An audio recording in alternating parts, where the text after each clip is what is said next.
Ընտրակաշառքների նկատմամբ, ընդ որում ամենաթոփ մակարդակից մինչև ամենաներքև մակարդակ կա հանդուրժողականություն։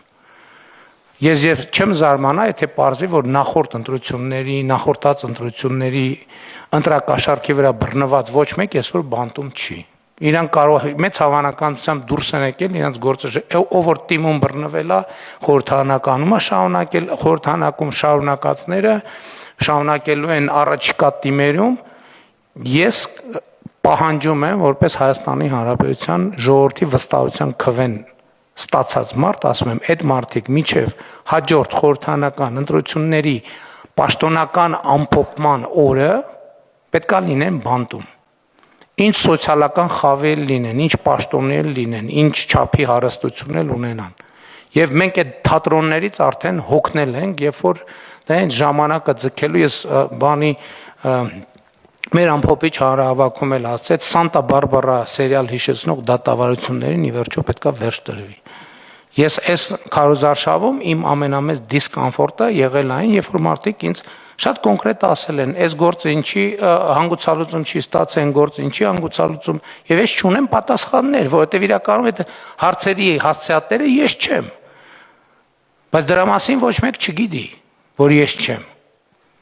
Եվ դրա քաղաքական պատասխանատվությունը կրում եմ ես, եւ ես կրում եմ դրա քաղաքական պատասխանատվությունը եւ հստակ դնում եմ հարցը, որ այդ խնդիրները պետքա լուծվեն։ Բայց ընդհանուր առմամբ իհարկե առաջիկայում շատ ակտիվ պետք է աշխատենք, իհարկե մինչև նոր խորհրդարանի ձևավորումը եւ նոր կառավարության ձևավորումը դեռ ժամանակ ունենք 2 ամիս։ Սա լավ է, որովհետեւ նախկինում երբեք այդքան ժամանակ չենք ունեցել կառավարություն ձևավորելու համար եւ աշխատանքները կազմակերպելու համար։ Ես կարծում եմ, որ լավ փուլ է, որպեսզի մենք ամփոփենք նախորդող շրջանում արվածը եւ պլանավորենք առաջիկա անելիքները։ Ես ուզում եմ առանձնահատուկ ընդգծել այն, ինչ նախընտրական շրջանում խոսել եմ կապված Երևանի եւ Գյումրիի հետ։ Ես անկեղծ ասեմ, այն ինչ տեսա Գյումրիի թաղամասերում, ճիշտն ասած ինձ համար անսպասելի էր եւ նաեւ ինչ որտեղ տենց շոկային ազդեցություն ես չի կարող պատկերացնել, որ այն երկիրը, որտեղ ես վարչապետ եմ, մասնավորապես 58 թաղամասում կարող են լինել այդպիսի վիճակում գտնվող բակեր, փողոցներ, որը խայտառակ տեսարաններ է։ Մենք պետք է գտնենք ձևերը, որ եթե անհրաժեշտ է, իհարկե ես ասել եմ, որ կարծում եմ, որ Գյումրին պետք է մենք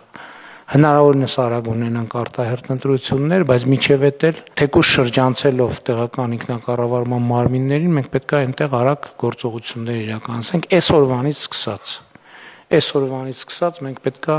հասկանանք ինչ ենք անում եւ մասնավորապես տարեկան մեր 500 կիլոմետր ճանապարհների շրջանակում տարեկան 25 կիլոմետր մենք պետք է իրականացնենք Գյումրիում, 50 կիլոմետր պետք է իրականացնենք Երևանում, որպեսզի նաև Երևանի հետ կապված ես կարծում եմ, որ այդտեղ շատ կարևոր է այն, որ շատ մեծ աշխատանք է արված բակային հատվածներում, դա շատ լավ է եւ պետք է այդ process-ները շարունակենք։ Հիմա մեր նախընտրական ծրագիրը իրականացնելիս նաեւ Երևանում մի դեպք կոնկրետ տեղեր կան, որտեղ երեխաների հետ կոնկրետ պայմանավորվածություններ ենք ձեռք բերել եւ դա էլ պետք է կոնկրետ հասցեներով իրագործենք, բայց շատ կարեւոր եմ համարում, որ Աջափնյակ մետրոյի կայարանի շինարարությունը ի վերջո սկսենք, որովհետեւ ընդ որում ուզում եմ ասել, որ այդտեղ ի հեճուկ ըստպավորությունների ոչ մի հետաձգում չկա, որովհետեւ նախագիծը, որը պետք է նաեւ արձանագրել, որ մենք 30 տարի այդ կարգի նախագիծ չենք իրականացրել եւ նախագծի փորձաքննությունը, համալիր փորձաքննությունը ինքը բավականին երկար է տևել։